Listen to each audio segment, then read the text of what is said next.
Hello sa inyong lahat! Narito na naman si Mami Essie para mag-share na naman sa inyo ng isang masarap na recipe. Ngayon po ay gagawa tayo ng Japanese siomai. Pero bago tayo mag-umpisa, kung kayo ay nasa Facebook, don't forget to follow, like, and share. At kung nasa YouTube naman po, wag lang kalimutang mag-subscribe at pindutin ang bell button para lagi kayong updated sa ating mga bagong videos. Ngayon, narito po ang ating mga kakailanganing sangkap. Gagamit po tayo ng 3/4 kilo na giniling o 750 grams. 1/4 na hipon, tinalupang kulang po ito at aking tinadtad o hiwaing pino. 2 sibuyas, 1 carrots, dahon ng sibuyas, 1 bell pepper. Optional po itong bell pepper kasi po gusto ko merong bell pepper.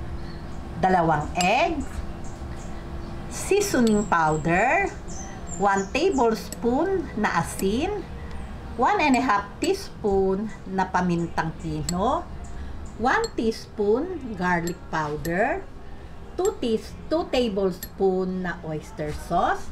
Ito po yung ating crab stick, 2 po yung aking gagamitin, 2 balot, at itong ating pambalot, itong seaweed.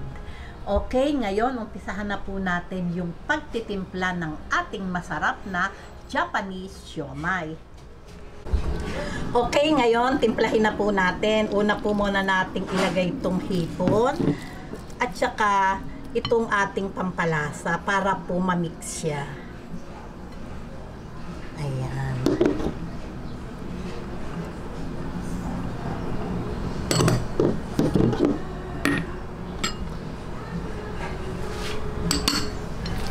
Ayan, malinis po yung aking kamay. Mas maganda po talaga pag kinamay eh. Mamimix po nating mabuti. Ayan. Para po, kaya ko po kasi inuna, para po yung nilagay kong hipon, eh mamix po talaga doon sa ating giniling. Ayan, una ko pong nilagay yung pampalasa, saka yung garlic powder. Nasa inyo po yun kung ano yung gusto nyong ilagay na pampalasa, kung ano po yung inyong type. Ayan, ngayon ilagay na po natin yung mga ingredient na iba. Sibuyas. Ayan. Itong carrots. Yung po carrots, ano po, para po madali kayo, inano ko po yan, iginadgad ko sa gadgara ng cheese. Yun lang pong pino, pwede po kung wala, pwedeng hiwain na lang ng maliliit. Yan, ang ating bell pepper. Oyster sauce.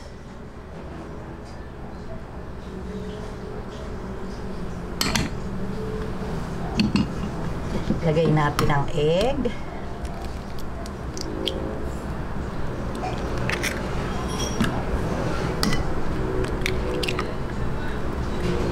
Ayan, ganyan lang po, sabay-sabay lang at atin na pong imimix. Ayan. Ayan. Siguraduhin lang po natin malinis yung ating kamay bago natin hipuin ang kahit anong pagkain gagawin natin. Siyempre po, kami lang naman po ang kakain ito. Mas maganda po kasi talaga pag kamay yung ating itinangmasa kesa po sa sandok o kung ano mang bagay. Kasi po ito, mamimix nyo talaga siya ng maganda. Ayan, mix lang po nating mabuti. Ayan, heto na po ang ating Japanese siomai. Na-mix na po nating mabuti. Ngayon po, umpisahan na po natin yung pagbabalot o pagro-roll. Heto po yung ating seaweed. Ayan. Lalagyan lang po natin yung tama lang pong laki.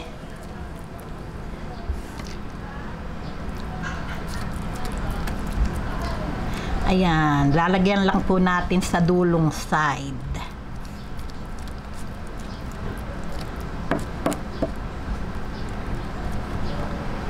Lagay natin tong dalawang crab stick.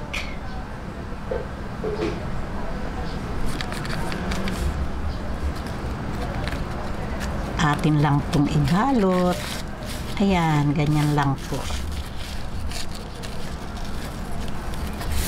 Basain lang po natin yung dulo.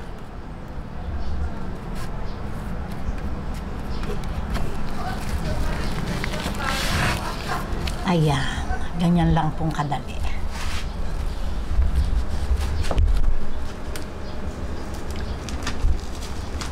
Okay, ngayon, heto na po yung ating nabalot.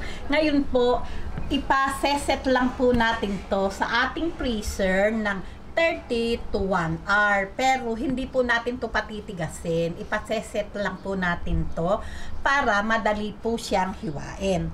Okay, lagay na po natin. Ngayon, after 45 minutes, heto na po ang ating siomai, Japanese siomai. Atin na pong hiwain. Ayan, magaang lang po yung ating kamay paghihiwa. Ayan. Hiwain lang po natin lahat. Ganyan lang pong kalalaki yung ating hiwa.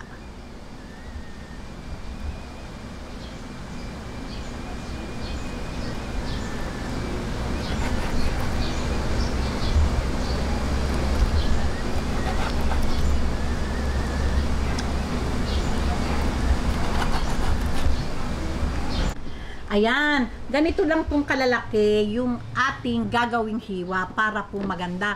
Paano po? Tapusin lang po natin yung paghihiwa at syempre po, istima na po natin. Okay. Ayan, naghiwa lang po ako ng ilang piraso at mamaya ko na po hihiwain lahat kasi wala pa naman pong kakain. Ngayon, eto na po yung ating i-steam. I-steam po natin to ng 25 minutes. Aray! Ayan, laki po ng aking steamer.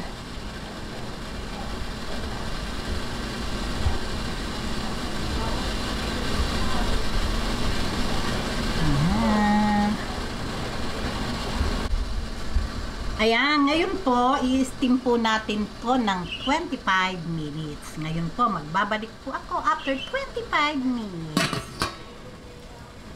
Ngayon, after 25 minutes, heto na po ang ating napakasarap na Japanese siomai. Oh, tingnan nyo naman, talaga naman. Yummy, yummy.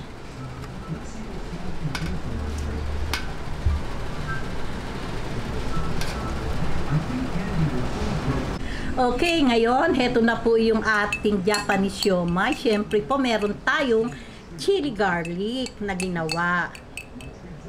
Ayan, lalagyan lang po natin sa ibabaw. Konti-konti lang po kasi baka masyadong maanghang.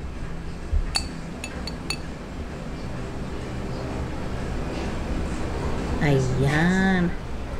O di po ba? Pwede din po ang gumawa kayo ng toyo calamansi na may sili, na may bahagyang sugar. Pwede rin po yung sausawan. Masarap din po yun. O, diba? Meron na tayong masarap na Japanese siomai.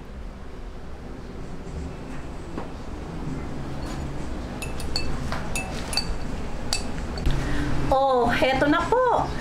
Kung nagustuhan nyo ang video na to, huwag lang kalimutang mag-likes. And don't forget to share and subscribe. Gawin nyo na po ito at talaga namang yummy. Babush!